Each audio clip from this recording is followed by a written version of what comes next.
शुभ शुभ भाव चलते रहते। ओम नमः सिद्धेभ्यः। शत्र चूड़ामणि नामक यह ग्रंथ वादीप सिंह सूरी द्वारा लिखा गया। नगर में चल रही है चर्चा और अनेक प्रकार के जिज्ञासु लोग हैं, अनेक प्रकार की बातें करने वाले लोग हैं। राजा सत्येंद्र के द्वारा हुए उस कार्य की निंदा और आलोचना भी जगत में हुई।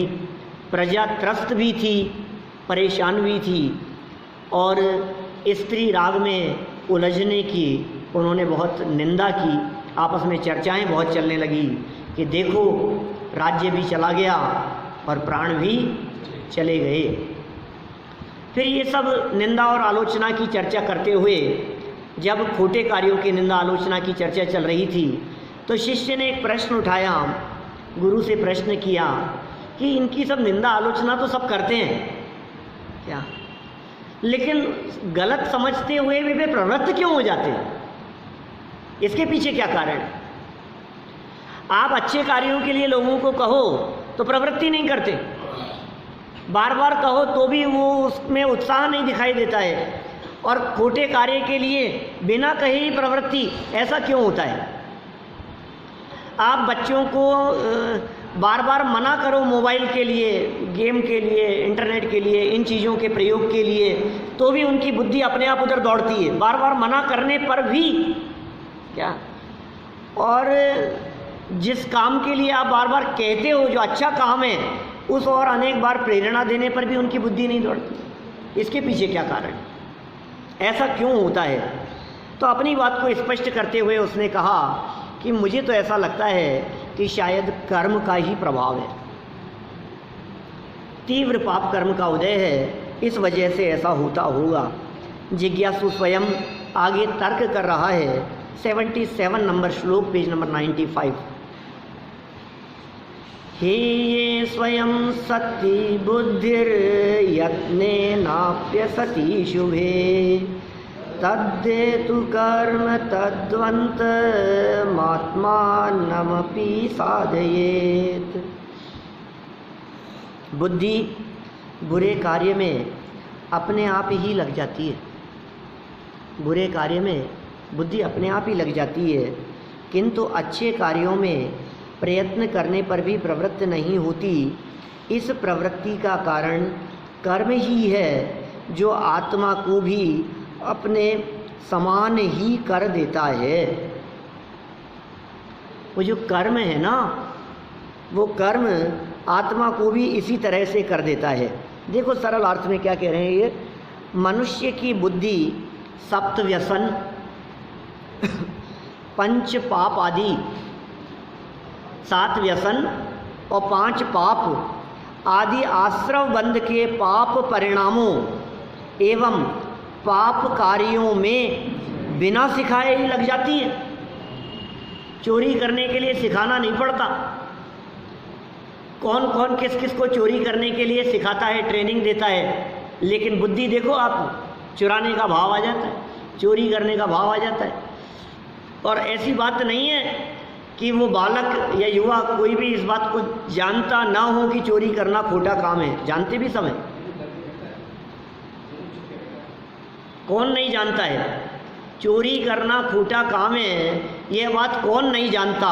अरे मनुष्य तो जानते ही हैं। तिर्यंचों की भी यदि हम बात करें तो एक कुत्ते को आप रोटी दो तो सामने बैठ के खाता है, और एक आपकी रसोई से लेकर के भागे तो छिपकर खाता है, छिप के बैठता है। क्या माने, वो जानता है बंदर को आप कुछ दोगे ना क्या, तो वहीं आपके सामने बैठ करके खा लेगा। और यदि वो आपकी किचन से लेकर के भागा है क्या, तो दूर भाग करके बैठेगा। वो आपके पास, वो जानता है कौन सा काम सही था और कौन सा काम सैनी पंचेंद्रिय है। कुत्ता भी सैनी पंचेंद्रिय है, बंदर भी सैनी पंचेंद्रिय है, बुद्धिमान है, बुद्धि वाला है, वो समझता है उस बात को। तो ये कह रहे हैं, मनुष्यों की बात कर रहे हैं अभी तो। बुद्धि सप्त व्यसन पंच पापादि आश्रव बंध के पाप परिणामों एवं पाप कार्यों में बिना सिखाए ही लग जाती है, और पुण्य रूप परिणामों में, पुण्य रूप कार्यों में तथा धर्ममय संवर निर्जरा रूप भावों में प्रयत्न करने पर भी प्रवृत्त नहीं होती। इससे सिद्ध होता है कि कर्म ही जीव को पाप रूप प्रवृत्ति कराते हैं। ऐसा लगता है हम क्या करें, कौन करा रहा है ये सब। देखिए विशेषार्थ, जिज्ञासु अत्यंत आत्मार्थी जीव है। जिज्ञासु जीव, जिज्ञासा रखने वाला आत्मार्थी जीव है। अतः वह स्वयं को संबोधते हुए अपने परिणामों का उदाहरण देकर शंका प्रस्तुत कर रहा है। ये जो शंका है, ये जो प्रश्न है, क्या ये प्रश्न आपका नहीं है? हैं? आपका भी तो ऐसा ही प्रश्न है। तो आत्मार्थी है वो, स्वयं को संबोधते हुए अपने परिणामों का उदाहरण देकर शंका प्रस्तुत कर रहा है। यह शंका शास्त्र पढ़कर उत्पन्न नहीं हुई है। क्या शास्त्रों के आधार पर नहीं है ये शंका, लाइफ के आधार पर है। अपितु जीवन में पाप कर्मों से निवृत्त होने के लिए जीवन में धर्म प्रकट करने का प्रयास करते समय प्रत्यक्ष जिन विषयों का सामना करना पड़ता है उनको ही गुरु के समक्ष जिज्ञासु कह रहा है। बोलो, ये भी शास्त्र की शंका नहीं है। जाप करना चाहते हैं, मन भाग जाता है। माने जो फील कर रहा है लाइफ में, जो महसूस कर रहा है, वो प्रश्न है। ये प्रश्न किसी व्यक्ति विशेष का नहीं है, किसी शास्त्र को पढ़ करके नहीं है। ये प्रश्न ऐसा है जो सबको जीवन में दिखाई देता है। पाप की तरफ बढ़ते हुए, अरे कहाँ फंसे हैं, कहाँ उलझे हैं, ये नहीं होना चाहिए, ऐसा नहीं करना चाहिए, फिर भी क्यों बुद्धि उस तरफ दौड़ती है। देखो क्रमांक 75, 76 और 77, इन 3 श्लोकों में जो शंकाएं प्रस्तुत की हैं उनका समग्र विवरण निम्न प्रकार है। शंकाएं 3 श्लोकों में यहाँ व्यक्त हुई, 75, 76 और 77, और तीनों में मुख्य रूप से यही बात कही थी। क्या कहते हैं? पाप कार्य करने की हमारी भावना बिल्कुल नहीं है। पाप कार्यों में हमारी बुद्धि प्रवृत्त ना हो, इसलिए हम पूर्ण शक्ति लगाकर निरंतर प्रयास भी करते हैं। ये पाप कार्य है ना, इनमें हमारी बुद्धि ना लगे। पाप कार्यों में शक्ति भी लगाते हैं, पुरुषार्थ करके प्रयास भी करते हैं, तो भी हमारी बुद्धि पाप कार्यों से निवृत्त क्यों नहीं होती? ये जिज्ञासा थी, ये प्रश्न था, तो भी ऐसा क्यों होता है कि बुद्धि उससे निवृत्त नहीं होती? इस विषय में मेरा तो यह पक्का मत है कि यह सब कर्मोदय की ही बलवत्ता है। कर्म ही बलवान है। नहीं, ऐसा नहीं, कभी कभी जाप में मन भी लग जाता है। हाँ, होता है ना, कभी चला भी जाता है। हमें इस दुनिया में ऐसा प्रत्यक्ष दिखाई देता है कि नहीं करने योग्य कार्यों में मनुष्य की बुद्धि बिना सिखाए ही प्रवीण हो जाती है, जो काम नहीं किए जाने चाहिए थे। तथा देवशास्त्र गुरु की भक्ति, पुण्य परिणामों में और वीतरागता रूप परिणामों में प्रयत्न पूर्वक बुद्धि लगाने का प्रयास भी असफल रहता है।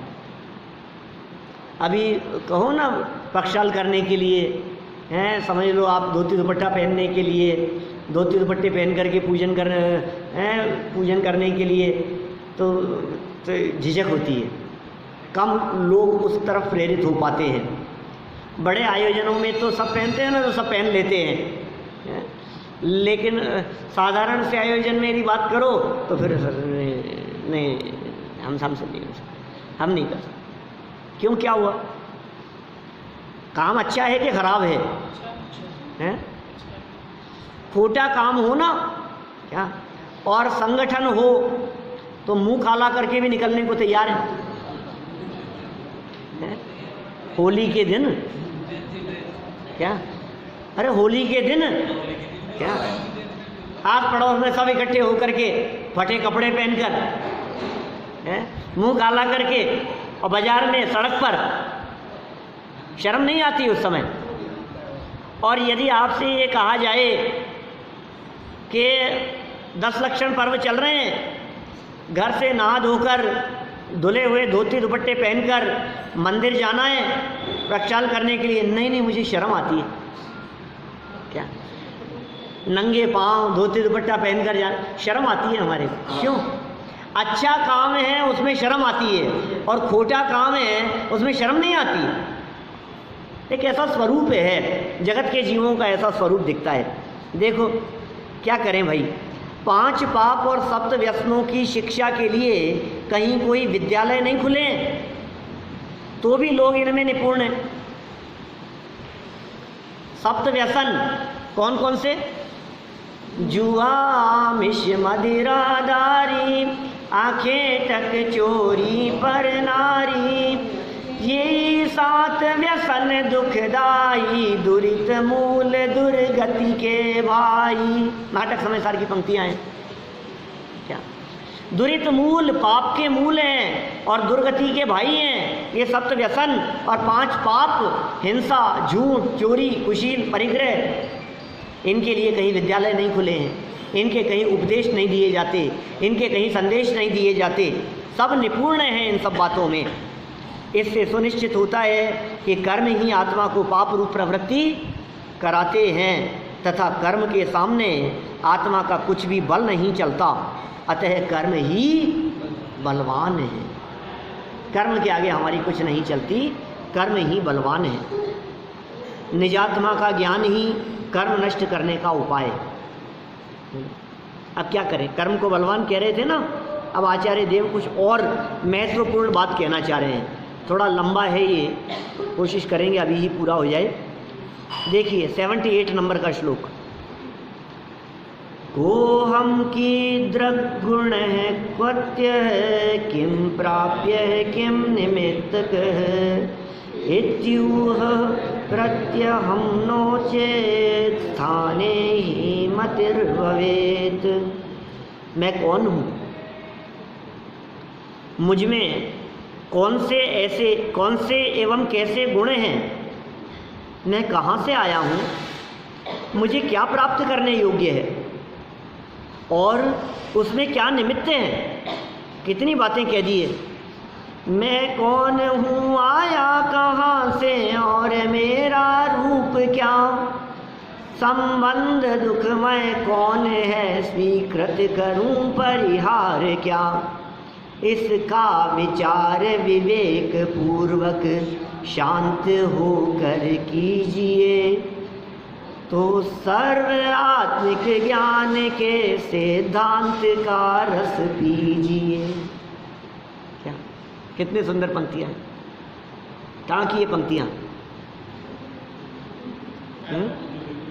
अमूल्य तत्व विचार पढ़ा था, इनके भी अर्थ किए थे ना अपन ने, तो इसका नहीं किया। चलो यहाँ कर रहे हैं। मैं कौन हूँ, मेरा क्या स्वरूप है, मुझ में गुण कौन से हैं, मैं आया कहाँ से हूँ, मुझे जाना कहाँ है, इसमें निमित्त क्या है।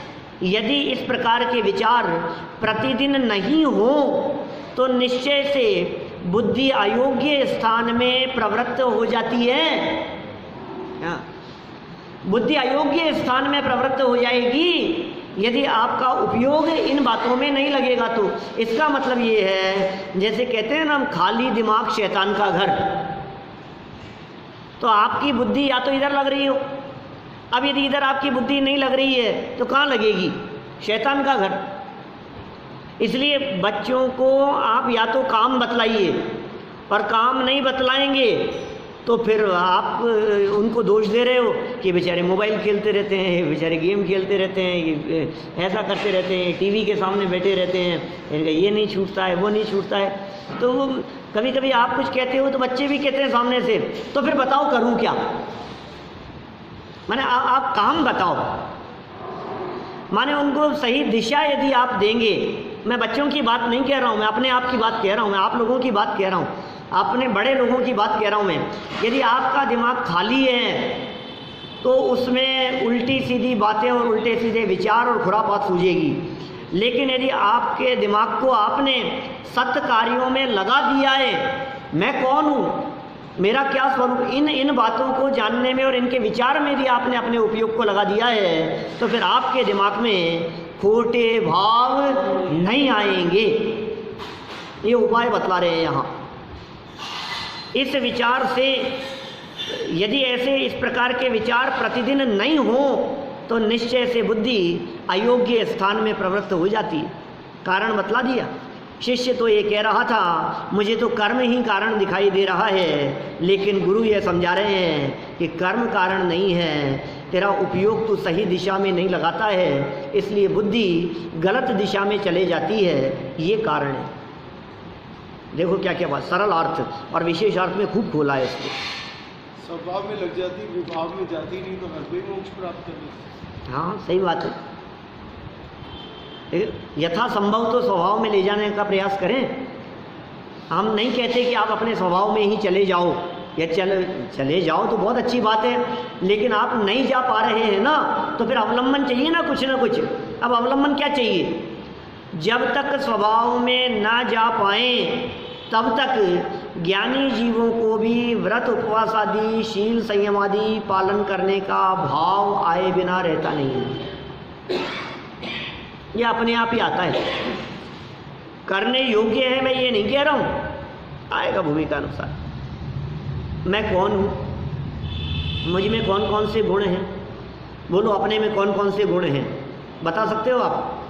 आप खड़े होकर के अपने अपने 5 गुण बतला सकते हो? हैं मुझे कहा गुण है, ऐसा ही होता है। अच्छा नहीं है तो खड़े होकर के अपने 5 दोष बताओ। हैं ये तो और कठिन काम हो गया। सोचो तो सही अपने गुणों और दोषों के बारे में। शांत चित्त से एक बार बैठ करके विचार तो करो कि ये मेरा दोष है, ये मेरी कमी है, ये मेरी विकृति है, ये मेरा माइनस पॉइंट है, ये मेरा वीक पॉइंट है, और ये मेरे में गुण है।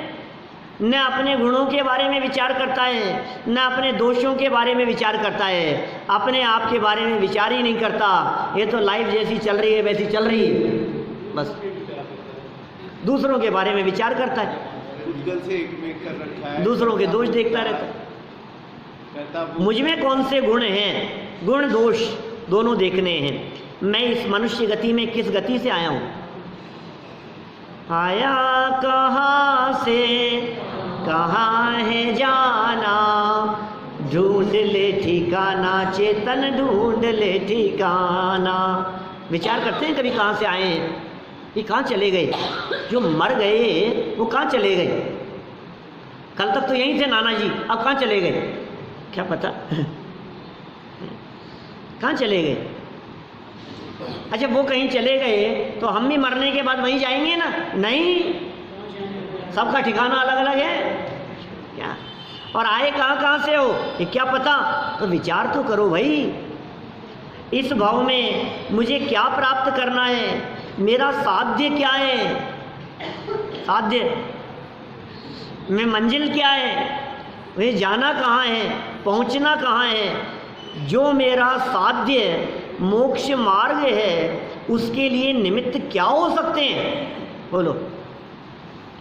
उसके लिए योग्य निमित्त क्या हो सकते हैं? आपका साध्य, आपका लक्ष्य तो मोक्ष मार्ग है ना।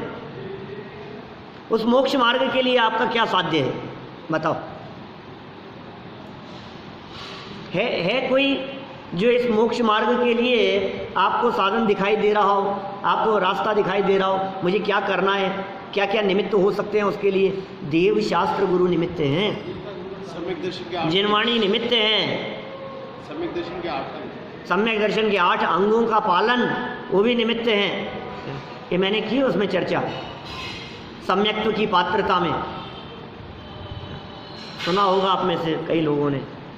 सम्यक दर्शन की पात्रता में क्या क्या बातें जरूरी है, कि मोक्ष मार्ग प्रकट करने के लिए क्या क्या बातें निमित्त हो सकती है, क्या क्या करें हम ऐसा जिससे मोक्ष मार्ग प्रकट हो सके। इस प्रकार के विचार प्रतिदिन ना हो तो बुद्धि अयोग्य विषयों में प्रवृत्त होती है। रोजाना इस प्रकार के विचार नहीं हो तो आप शायद भूल गए हैं मैं कौन हूँ और मेरा क्या स्वरूप है। इस बात के विचार के बिना तो देव दर्शन की विधि पूरी नहीं होती है। बोलो, देव दर्शन की विधि सिखाई थी, कितनों को याद है, कितने पालन करते हैं उसका? आप यदि इसका विचार नहीं कर रहे हैं तो फिर कहाँ है, देव दर्शन करना ही नहीं आता है आपको। पूरी विधि मंदिर में प्रवेश करने से लेकर मंदिर में मतलब घर से निकलने से लेकर मंदिर में अंदर निश्चय बोलते हुए और अंदर चलते हुए वो प्रदक्षिणा और अष्टांग नमस्कार और कायोत्सर्ग विधि, और फिर उसके बाद बस हो गया दर्शन। कि नहीं, कम से कम आधा घंटा बैठकर या तो स्वाध्याय करें या किसी का प्रवचन चल रहा हो तो बैठ करके प्रवचन सुने। अरे साहब हम तो करते हैं, हमारी तो हो गई देव दर्शन तो रोजाना हो जाए। सुनो अभी कहाँ पूरा हो गया क्या? इसके बाद जो स्वाध्याय में पढ़ा हो या प्रवचन में सुना हो उसका बैठ करके कुछ देर विचार करें कि मैं कौन हूँ, मेरा क्या स्वरूप है, मैं कहाँ से आया हूँ, ये परमात्मा कौन है और ये परमात्मा कैसे बन गए हैं और मैं परमात्मा कैसे बन सकता हूँ। इन बातों के बारे में कुछ देर बैठकर विचार करें, तब देव दर्शन पूरे होते हैं। क्या ये देव दर्शन की विधि में शामिल है? भूल जाते हैं इसलिए बार बार बताना पड़ता है। क्या देखो विशेषार्थ पढ़ते हैं। आत्मस्वरूप का यथार्थ चिंतन न हो तो बुद्धि कुमार्ग में प्रवृत्त होती है, अर्थात सन्मार्ग मोक्ष मार्ग में प्रवृत्त होना हो तो आत्मस्वरूप का चिंतन करना ही एकमात्र अमोघ उपाय है। कुमार्ग अर्थात मिथ्या मार्ग, संसार मार्ग, दुख मार्ग का मूल कारण तो मिथ्यात्व है और मिथ्यात्व को अज्ञानी नाना प्रकार से सुरक्षित रखना चाहता है। ये मिथ्यात्व है। कर्म बलवान है, ये मान्यता भी मिथ्यात्व ही है, क्योंकि ये विचार वस्तु स्वरूप से विपरीत है। कर्म को बलवान कहना, कौन है बलवान? तुम कर्म को बलवान समझते हो, किसी अपेक्षा से बलवान कहना वो अलग मैटर है क्या? लेकिन दूसरी अपेक्षा से आप विचार करें तो जब तक कर्म बलवान दिखते रहेंगे तब तक तुम कर्मों से मुक्त कभी नहीं हो पाओगे। यदि तुम कर्मों से मुक्त होना चाहते हो तो कर्म बलवान नहीं, स्वयं का बल समझ में आना चाहिए। आत्मा बलवान है। एक प्रवचन किया था अभी डलास में इस विषय पे, आ जाएगा 2-4 दिन में सामने आपके, और 3 प्रवचन किए थे अमेरिका वालों के लिए, आत्मा बलवान या कर्म बलवान इस सब्जेक्ट पर, बहुत सालों पहले। ऑडियो उपलब्ध है, उपलब्ध करा दो। देखो क्या कह रहे हैं यहाँ, और वो पता है कहाँ से किए थे? वो ये बात है सन 2011-12 की। माने गुणस्थान विवेचन चलता था हमारा कॉन्फ्रेंस पर अमेरिका कनाडा वालों के लिए। उसके लास्ट में बलवान कौन, ऐसा एक परिशिष्ट दिया है गुणस्थान विवेचन के लास्ट में।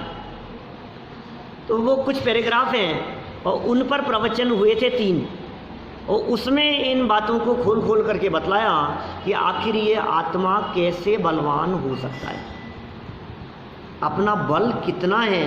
ये बात शास्त्रों के आधार पर, उद्धरणों के आधार पर, प्रमाणों के आधार पर, अनेक युक्तियों और तर्कों के आधार पर उन बातों को सिद्ध किया है। यहाँ यही कह रहे हैं, वस्तु स्वरूप के विपरीत विचार है। तुम्हें कर्म कर्म लगता है, कर्म हमारे माई बाप है, कर्म क्या करें साहब, कर्म ही ऐसे, क्या करें साहब कर्म का उदय, क्या करें साहब पाप कर्म का उदय। छोटी छोटी सी बातों में तुम्हें कर्म कर्म का उदय दिखाई देने लगता है, जबकि क्यों आने लग जाती है साहब, क्या करें साहब दर्शनावरणी कर्म का उदय। मंदिर क्यों नहीं आए थे कल, क्या करें साहब अंतराय का उदय चल रहा, कर्म है ना, हम क्या करें। आजकल दिखते नहीं हो मंदिर में, असाता का उदय चल रहा है, कभी असाता का उदय दिखता है, कभी अंतराय कर्म का उदय दिखता है, कभी दर्शनावरणी कर्म का उदय दिखता है। क्यों याद नहीं हुआ आपको अभी तक भी, क्या करें साहब ज्ञानावरणी कर्म का है। तुम्हें हर जगह पर कर्म ही बलवान दिखते हैं, ये कर्म नहीं है बलवान। ये कह रहे हैं यहाँ पर, ये विचार तुम्हारा विपरीत विचार है। मिथ्यात्व का नाश करना, कर्म का नाश करना, मोक्ष मार्ग प्राप्त करना, आत्मज्ञान प्राप्त करना अथवा सच्चा सुख प्राप्त करना, इन सब का अर्थ एक ही है। ये बातें कुछ अलग अलग नहीं है। कर्म का नाश हो चाहे मोक्ष मार्ग का प्रारंभ हो, आत्मज्ञान हो चाहे मिथ्यात्व का नाश हो, सच्चा सुख प्रकट करना हो, सारी एक ही बातें हैं, सब शब्द अलग अलग हैं। इसके लिए साधन भी एकमात्र आत्मचिंतन आत्मध्यान ही है। आत्मध्यान के लिए आत्मस्वरूप का ज्ञान चाहिए और ज्ञान के बिना ध्यान हो ही नहीं सकता। अतः यहाँ आचार्य श्री वादीप सिंह आत्मज्ञान करा रहे हैं। 4 पॉइंट यहाँ इन्होंने दिए हैं आत्मज्ञान संबंधी। देखिए, मैं एक अनादि अनंत, अब ये चर्चाएं वास्तव में ऐसी है, एक एक लाइन के बारे में एक एक दिन चर्चा करूँ, ऐसी चर्चा है। मैं पढ़ रहा हूँ चिंतन के लिए, ये 10 लक्षण के लिए खुराक दे रहे हैं। 10 लक्षण पर्व में हमें क्या करना है, तो ये जो बातें यहाँ कही है ना, ये जो 4 पॉइंट यहाँ दिए हैं, इन 4 पॉइंट के बारे में 10 लक्षण पर्व में प्रतिदिन विचार करना गहराई से, एक एक बिंदु के संदर्भ में, तब 10 लक्षण पर्व अच्छे से मनाए जाएंगे। मैं पहली चीज, मैं बात यहाँ से शुरू हुई। एक अनादि अनंत, अनादि अनंत मैं कैसा हूँ, एक हूँ और अनादि अनंत हूँ। आनंद कंद, आनंद का समूह, अनंत गुणों का गोदाम, अनंत गुण जिसमें मौजूद हैं, सिद्ध समान, अनंत चतुष्टय वाला नहीं, अनंत चतुष्टय स्वभावी, स्वभाव से तो अनंत चतुष्टय हैं, पर्याय में प्रकट होने हैं। चैतन्यमय, परम स्वतंत्र, भगवत स्वरूप आत्मा हूँ। कौन हूँ मैं कौन हूँ, ये उसका जवाब है। वर्तमान मनुष्य पर्याय मात्र में नहीं हूँ, पर्याय तो नाशवान होती है, परंतु मैं तो अविनाशी जीव तत्व हूँ। ये मनुष्य पर्याय तो छूट जाने वाली है, ये जीवन पूरा हो जाएगा, लेकिन मैं तो अविनाशी तत्व हूँ ना, मैं नहीं मरने वाला एक अविनाशी तत्व हूँ, अजर अमर तत्व हूँ, अनादि अनंत तत्व हूँ, पारिणामिक भाव स्वरूप अनंत गुणों का गोडाउन हूँ, अनंत शक्तियों का संग्रहालय हूँ, ज्ञान का घनपिंड हूँ, चैतन्य स्वरूप हूँ, आनंद का रसकंद हूँ। ये मेरा स्वरूप है। एक एक पॉइंट के बारे में विचार करना। आगे बढ़ते हैं, देखो क्या कहते हैं फिर। मुझ में ज्ञान, दर्शन, सुख, वीर्य, श्रद्धा, चारित्र आदि अनंत विशेष गुण हैं। कितने विशेष गुण हैं मुझ में? और अस्तित्व, वस्तुत्व आदि अनंत सामान्य गुण हैं जो सभी अविनश्वर हैं। क्या? अस्तित्व, वस्तुत्व आदि सामान्य गुण, ज्ञान, दर्शन, सुख, वीर्य आदि विशेष गुण। मुझ में गुण कौन से हैं? ये विचार चल रही थी, यहाँ विचार करने के लिए कहा था ऊपर।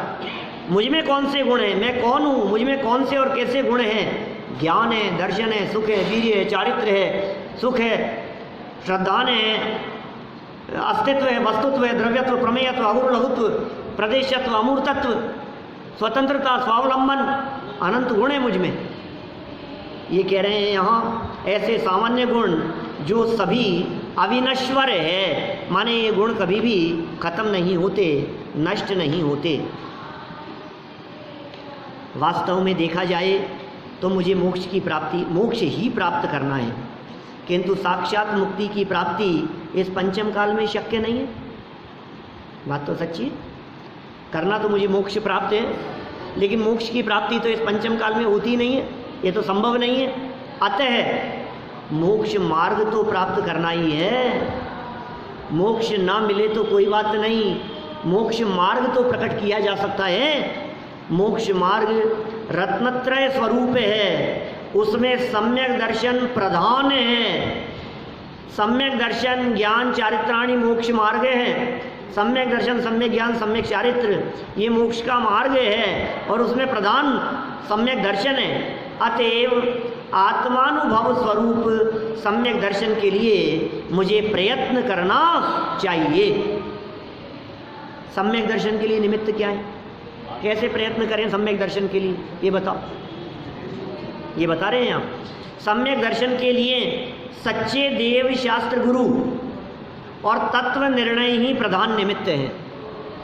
इसलिए सच्चे देव शास्त्र गुरु का निर्णय करो, देव शास्त्र गुरु का समागम करो, उनके सानिध्य में अपना काल बिताओ, और तत्व निर्णय करने में अपने उपयोग को लगाओ, ये योग्य निमित्त है। इस प्रकार प्रतिदिन चिंतन मनन चलता रहे तो विपरीत मान्यता के लिए अवकाश ही नहीं रहता है। आप कह रहे थे ना मन इधर उधर भागता है, अवकाश ही नहीं रहता है। तब कर्म बलवान कैसे हो सकते हैं? फिर कर्म बलवान नहीं होंगे, आत्मा ही बलवान दिखाई देगा।